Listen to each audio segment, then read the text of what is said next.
ከአባይ ወንዝ ማዕከላዊ ጉዞ እስከ ቀይ ባህር ስትራቴጂካዊ የውሃ በር፣ ከታሪክ ማህደር አቧራ እስከ ዘመናችን የጂኦፖለቲካ ቼዝ ጨዋታዎች በዛሬው ዝግጅታችን ጉዳይ ወደ እናንተ እናደርሳለን። አብራችሁን ቆዩ። ግብዣችን እንደተለመደው አክብሮታዊ ነው።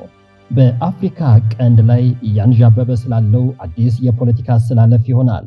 የግብፅ የኤርትራን ጥምረት እንዲሁም ሶማሊያን ያካተተው የቅርብ ጊዜ የአስመራው የሶስትዮሽ ስምምነት የጥምረት ለኢትዮጵያ ትርጉም አለው። የታሪክ ጠባሳዎች የዛሬን ፖለቲካ እንዴት እየቃኙት ነው? ዓለም አቀፋዊ ሀያላን ፉክክሮች በዚህ ላይ ምን ሚና አለው? ስጋቶችና ኢትዮጵያ ልትከተላቸው የሚገቡ ስትራቴጂካዊ የመውጫ መንገዶች ምንድን ናቸው? የዜሮ ድምር ፖለቲካና የውሃ ጂኦፖለቲካዊ ስትራቴጂ የዛሬው ለመረዳት የትናንቱን የፖለቲካ ስብራት መፈተሽ የግድ ይላል። የግብፅና የኢትዮጵያ ግንኙነት ከጥንት ጀምሮ በውሃ ፖለቲካ ላይ የተመሰረተ ነው። ግብፅ የውጭ ጉዳይ ፖሊሲዋን የገነባችው ከአባይ ውጪ ግብፅ የለችም በሚለው የህልውና ትርክት ላይ ነው። ይህም እንደ አውሮፓውያን አቆጣጠር በ1929 እስከ 1959 የተደረጉትን የቀኝ ግዛት ውሎችን እንደ መጽሐፍ ቅዱስ በመቁጠርም ኢትዮጵያን ደካማና በውስጥም ግጭቶች የምትታመስ ሀገር አድርጎ ማሳየት የካይሮ የዘመናት ስትራቴጂዋ ነው። ይሁንና የኢትዮ ኤርትራ የፖለቲካ ትስስር በፍቅርና በደም መፋሰስም የተሞላ ነው። ይህም ከ30 ዓመታት የነፃነት ትግል በኋላ የተገኘው የኤርትራ ነፃነት በ1990ዎቹ መጨረሻም ላይ በባድመ ጦርነት ጂኦፖለቲካዊ ጠላትነትም ዳግም ተቀየረ። ይህም እንደ አውሮፓውያን አቆጣጠር በ2018 ዓ.ም የሰላም ስምምነት የተፈረመ ቢሆንም ከቅርብ ጊዜ ወዲህ በተለይም ከኢትዮጵያ የፕሪቶሪያው የሰላም ስምምነት በኋላ የአስመራና የአዲስ አበባ ግንኙነት ዳግም ወደ በረዶ ቀዝቃዛነት ተቀይሯል። ይህ ግብፅ ይህንን ክፍተትም የምትፈልገው የጠላቴ ጠላት ወዳጄ ነው የሚለውን ቀመር በመጠቀም በ1970ዎቹ የኤርትራ አማጽያንን ትረዳ እንደነበረው ሁሉ ዛሬም የኢትዮጵያን ተቀናቃኞችን በማቀፍ የኢትዮጵያን ስትራቴጂክ በሆነ ወታደራዊና ፖለቲካዊ ከበባ ውስጥ በማስገባት እየሰራች ትገኛለች። የፖለቲካው የሙቀት መጠን ጨምሯል። የዚህ የሁለቱ ውጥረት ማዕከል ሁለት ትላልቅ ክስተቶችን ያስተናግዷል። አንደኛው በኢትዮጵያ በታላቁ ህዳሴ ግድብ ላይ የደረሰችበት የውሃ ሙሌት ስሌት ሲሆንም ሁለተኛው ደግሞ ጥር 1 2016 ዓ.ም የኢትዮጵያ ሶማሊላንድ ጋር በተፈራረመችው የባህር በር የመግባቢያ ሰነድ ነው። ይህም የኢትዮጵያ የጂኦፖለቲካዊ ግስጋሴ ካይሮን፣ ሞቃዲሾንና አስመራን ባልተጠበቀ ፍጥነትም አቀራርቧል። የግብፅ ወታደራዊ እርምጃ ግብፅ ከሶማሊያ ጋርም የጋራ መከላከያ ስምምነትን በመፈራረም በሺዎች የሚቆጠሩ ወታደሮችን እና ከባድ የጦር መሳሪያዎችን ወደ ሞቃዲሾም ልካለች። የአስመራው ስብስብ በቅርቡ የግብፁ ፕሬዝዳንት አብዱልፈታህ አልሲሲ፣ የኤርትራው ፕሬዝዳንት ኢሳያስ አፈወርቂና የሶማሌው ፕሬዝዳንት ሐሰን ሼክ መሐመድ አስመራ ላይ መከሩ። ይህም ስብሰባ አንድ ግልጽ መልእክት አለው፤ ኢትዮጵያን መግታት። ኤርትራ በአሁን ሰዓት ከኢትዮጵያ ጋር ያላትን ታሪካዊ ቅሬታና በፕሪቶሪያው ስምምነት ላይ ያላትን ተቃውሞ በመጠቀምም በቀይ ባህር ኃያላኖቹ ለግብፅ ኃይሎች ክፍት የማድረግ ፍላጎት እያሳየች ነው። ይህ ደግሞ በድንበራችን ላይ የጦር መሳሪያ ክምችት እንዲኖር አድርጓል። ይህ ውጥረት በቫኪዩም ውስጥም የሚፈጠር አይደለም። ቀጠናው የኃያላን ሀገራት የቼዝ ቦርድ ነው።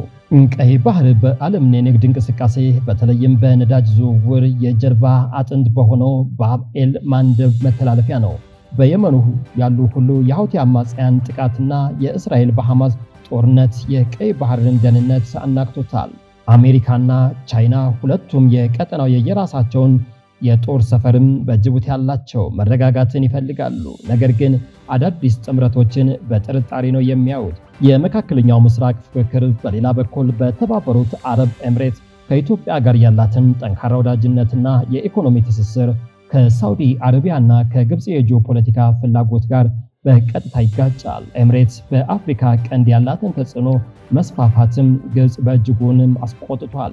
የሱዳኑ ጦርነት በሱዳን እየተካሄደ ያለውን የእርስ በርስ ጦርነት ከኢትዮጵያ ሌላ የደህንነት ስጋት ሲሆን ግብፅና ኤርትራ በሱዳን ፖለቲካ ውስጥም ያላቸውን እጅ በማስረዘምም የኢትዮጵያን ከምዕራብ ከሰሜን የማስፈን ስትራቴጂካዊ እየተገበሩት ይገኛሉ። እንግዲያውስ የዚህ የግብፅና ኤርትራ የሶማሌ ጥምረት በኢትዮጵያ ላይ ያለው ቀጥተኛ ስጋት ምን ይሆን?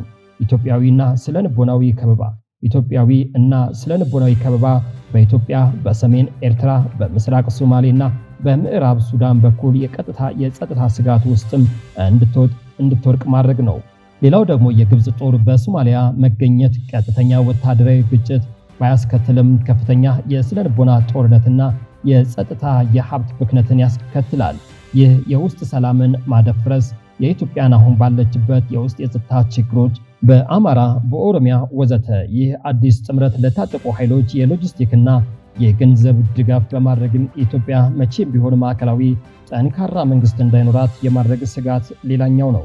የባህር በርና የኢኮኖሚ ማነቆ የኢትዮጵያን ያላትን የባህር በር የማግኘት ህጋዊና ኢኮኖሚያዊ ትግልን ማጨናገፍ ለዘላለም የየብስ ቁልፍ ሆና እንድትቀር ማድረግ ነው። የማንኛውም ሀገር የውጭ ፖሊሲ ጥንካሬ የሚመነጨው ከውስጥ አንድነት ነው። የግብፅና የኤርትራ ቁልፍ መገበያያ ቀዳዳ የኢትዮጵያ የውስጥ ክፍፍል ነው። በመሆኑ መንግስት የውስጥ ግጭቱን ፖለቲካዊ ውይይትና ብሔራዊ መግባባትን በመፍታት ለነገ የማይባል የህልውናን ጉዳይ መሆኑን ማመን አለበት። የተከፋፈለ ቤት ማንም መቆም አይችልም።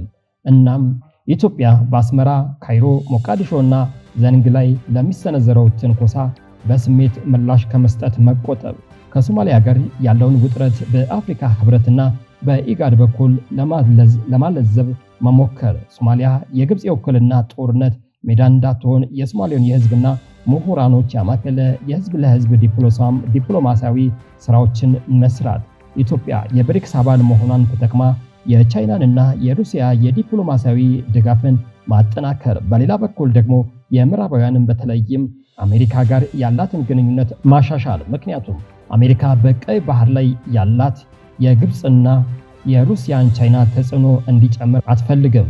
ግጭቱን ማስወገድ ማለት መዘናጋት ማለት ግን አይደለም። ኢትዮጵያ ዘመናዊ የመከላከያ አቅሟን በተለይም የሳይበር የድሮንና የአየር ኃይልን አቅሟን በተጠንቀቅ ማቆየት አለባት። ጠላት ጥቃት ቢከፍትም የሚለውን ዋጋ እጅግ የከበደ መሆኑን በተግባር ማሳየት ያስፈልጋል። አፍሪካዊቷን ቀንድ በአሁኑ ሰዓት በታሪካ አይታ በማታውቀው ጂኦፖለቲካ ውስጥ አሰላለፍ ውስጥ ትገኛለች። የግብፅ ጥም አባይን ብቻም ሳይሆን ቀይ ባህርን ጭምር የመቆጣጠር ነው። ኤርትራ ስሌት ደግሞ የኢትዮጵያን ክልላዊ የበላይነት መክታት ነው። ነገር ግን ታሪክ እንደሚመሰክረው የኢትዮጵያ ጂኦግራፊያዊ አቀማመጥ የተነሳ ፈተና አቷት አያውቅም። የዛሬው ፈተና የሚያልፈው ኢትዮጵያውያንን የውጭ ጫና ወደ ጎን ትተው የውስጥ ቁስለታቸውን በማከም በአንድ መቆም ሲችሉ ብቻ ነው። ቀይ ባህር የጦርነት ቀጠናም ሳይሆን የቀጠናው የኢኮኖሚ ትስስር ማዕከል እንዲሆን መስራት የሁሉም ኃላፊነት ሊሆን ይገባል እያልን ለዕለቱ ወደ እናንተ ያሰናዳነው መሰናዷችንን ወደ እናንተ የደረሰውን ይመስል ነበር። እናንተስ ይህን ጉዳይ እንዴት ታዩታላችሁ? ሐሳብ አስተያየታችሁን የኮሜንት ሴክሽን ላይ አስቀምጡልን። አዲስ ከሆናችሁ ሰብስክራይብ አድርጉ። የምንሰራቸው ስራዎች እንዲደርሳችሁ የደወል ምልክቷን ይጫኑ። ሼር በማድረግ ደግሞ ወደ ልጆች በማዳረስ በተከታዮች እንድንበዛ ሚናችሁን ተወጡ። የዛሬውን በዚህ ያበቃን። ሰላም ጤና ለአፍሪካችን፣ ሰላም ጤና ለሀገራችን። መልካም ጊዜ